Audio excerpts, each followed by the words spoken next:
आज अपने बेटे को स्कूल भेजते वक्त उसका व्यवहार कुछ बदला हुआ था।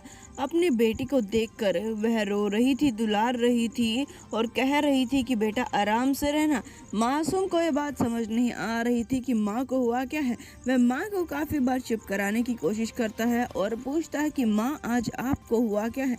तो माँ कुछ भी नहीं बताती और कहती है कि तुम स्कूल जाओ। मासूम स्कूल चला जाता है। उसे इतना नहीं पता था कि वह जब घर पर आएगा तो उसकी ज़िंदगी तबाह हो चुकी होगी। नमस्कार दोस्तों, स्वागत है आप सभी का एक बार फिर से। जहानाबाद से बेहद ही खौफनाक वारदात निकलकर सामने आ रही, बिहार के जहानाबाद से, जहां पर एक महिला ने एक ऐसा खौफनाक कदम उठा लिया जिसके बारे में जानकर ही आप हिल जाएंगे। पूरा मामला निकलकर सामने आ रहा है दक्षिणी दौलतपुर मोहल्ले का, जहां पर रामजी साव का बेटा विजय साव और बहू पूनम देवी अपने मकान में रहते थे। बुधवार को बच्चों को पूनम ने स्कूल भेज दिया और पीछे से उसने खुदकुशी कर ली।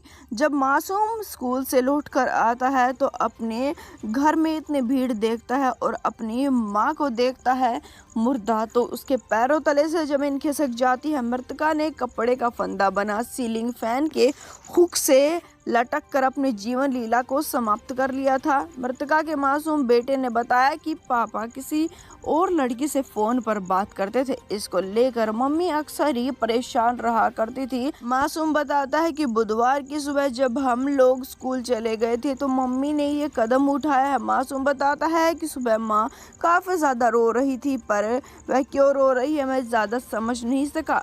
जहानाबाद में हुई इस घटना ने फिर से ये साबित कर दिया है कि अब मोबाइल फ़ोन के आगमन के बाद में चीज़ें काफ़ी बदल रही हैं। पति और पत्नी में अक्सर ही लड़ाई झगड़े हुआ करते थे। महिला काफ़ी पहले से ही रोया करती थी। उस लड़के ने ये पूरी वारदात पुलिस को बताई है कि उसकी माँ कितनी परेशान रहा करती थी। रोजाना परेशान रहकर अब वह थक चुकी थी। मोबाइल फ़ोन के ऊपर ही उसके पिता उस लड़की से बातचीत किया करते थे। दिलों के बीच में कितनी दूरियां मोबाइल फ़ोन ने बढ़ा दी हैं। यह घटना यही दर्शाती है लोगों के बीच में उचित संवाद नहीं हो पा रहा है। अगर पति पत्नी के बीच में उचित इस बात को लेकर संवाद होता तो शायद ही इस बात का कोई हल निकल सकता था और महिला की जान नहीं जाती। व्यक्तिगत समस्याओं का जाल बढ़ रहा है और रिश्तों की बुनियाद कमजोर पड़ती जा रही है इस मोबाइल फ़ोन के आने से। लेकिन सबसे बड़ी समस्या तो ये है कि पति पत्नी के बीच में विश्वास की लगातार कमी देखी जा रही है।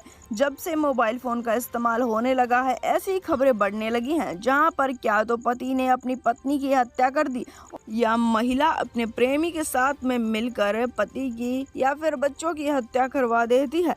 इस पूरी वारदात के बारे में आपकी क्या राय है? आप क्या मानते हैं कि इस पूरी वारदात के लिए फ़ोन कितना जिम्मेदार है? उस मासूम से बच्चे का अब क्या होगा जो लगातार ही अपनी माँ का इंतज़ार कर रहा है, जिस बच्चे को लगता है कि अब भी उसकी माँ ज़िंदा लौट कर आएगी और उसे यूं ही स्कूल के लिए तैयार करेगी? कमेंट सेक्शन में ज़रूर बताएं और इस वीडियो को अपने फैमिली दोस्तों के साथ ज़रूर शेयर करें ताकि इस वारदात के बारे में सबको पता लग सके और जागरूकता फैल सके और किसी मासूम के साथ फिर से ऐसा ना हो। कोई मासूम यूं अपनी माँ का इंतज़ार ना करे। हम आपसे मिलेंगे एक बार फिर से। धन्यवाद।